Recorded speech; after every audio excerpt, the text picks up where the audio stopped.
Oui, le week-end dernier, au niveau de Fatick, donc à l'instar de tous les autres départements, au niveau de la coalition, de la majorité, de la mouvance présidentielle, nous avions déjà tenu une rencontre donc, pour le lancement de la campagne de parrainage dans le département de Fatick.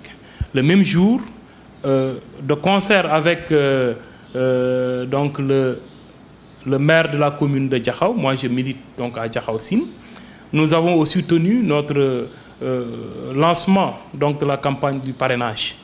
Nous nous sommes organisés de sorte à désigner des collecteurs donc, parmi les différentes entités qui forment la coalition de la mouvance présidentielle au sein même de notre commune. Donc les équipes de collecteurs sont déjà donc, sur le terrain, ils sont en train de recueillir les signatures, ils sont en train de faire parrainer le candidat Macky Sall. Actuellement, je pense que d'ailleurs on a largement atteint donc l'objectif qui nous était fixé. Bon, le reste maintenant, certainement le week-end prochain, on devra faire la situation en tout cas des signatures collectées, éventuellement voir un peu les goulots d'étranglement, essayer de les surmonter et de booster davantage aussi cette campagne de parrainage.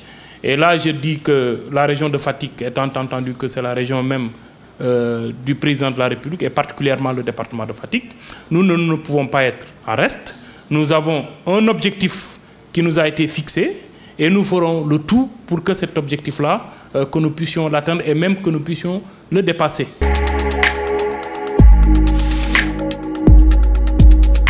Moi, je pense que, moi en tout cas, la perception que j'ai de la politique ou faire de la politique, ce n'est pas juste une affaire d'élection.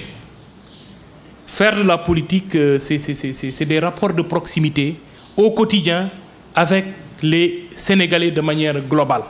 En quoi faisant? En les assistant, en étant proche d'eux, en les aidant. Et qu'ils sentent ces responsables-là qui, lors des élections, viennent les voir pour leur demander de voter pour un tel ou pour un tel autre. Nous sommes en permanence sur le terrain, nous sommes en contact permanent avec les Sénégalais dans nos différentes localités. On n'a pas besoin d'attendre les élections pour aller acheter des consciences.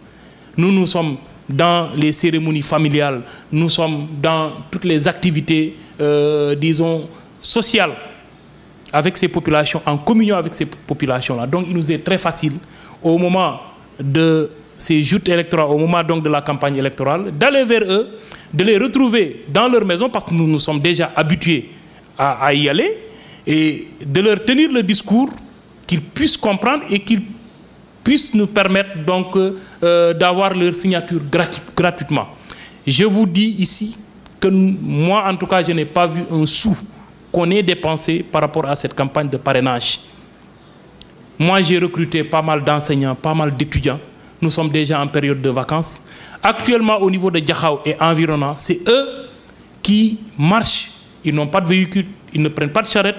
Ils marchent, ils font du porte-à-porte, rentrent dans les maisons, convainquent en fait les Sénégalais pour leur demander donc de signer en faveur du candidat de la mouvance présidentielle, en l'occurrence le président Macky Sall. Donc, par rapport à ces achats de conscience, ce sont ceux-là qui ont des difficultés pour atteindre l'objectif de 66 000, voire 65 000 parrains qui leur est fixé, qui peuvent avoir à acheter des consciences, mais pas la coalition de la mouvance présidentielle. Nous, on n'a pas ce souci, on n'a pas de problème. En tout cas, particulièrement au niveau de Fatick, au niveau de Diakhao Sine, il n'y a pas un sou qui a été donné à des militants ou en tout cas à des Sénégalais pour donc une signature ou un parrainage. Nous parlons aux gens et nous avons l'habitude de le faire. Donc ceci n'est qu'un aboutissement et c'est très facile pour nous.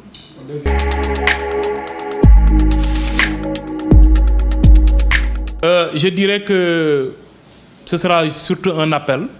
D'abord par rapport à nos anciens camarades, donc, notamment au camarade Khalifa Sall qui est dans une situation assez délicate.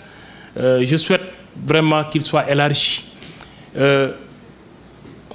Si éventuellement aussi, par extraordinaire, donc il leur arrivait à ses conseillers donc, de vouloir aller en cassation, moi, bon, Ce serait dommage, mais je pense que Khalifa aurait bien pu bénéficier d'une amnistie, voire d'une grâce, pour pouvoir retrouver les siens et rentrer chez lui. Je pense que moi, c'est mon plus grand souhait, que d'être là à cautionner qu'il continue à perdurer en prison et de laisser peut-être ses ouailles donc scander partout qu'il faudrait que Khalifa reste en prison, on n'a pas besoin d'amnistie, on n'a pas besoin de grâce pour un problème de fierté, alors qu'ils ne sont pas en prison. C'est Khalifa qui est en prison.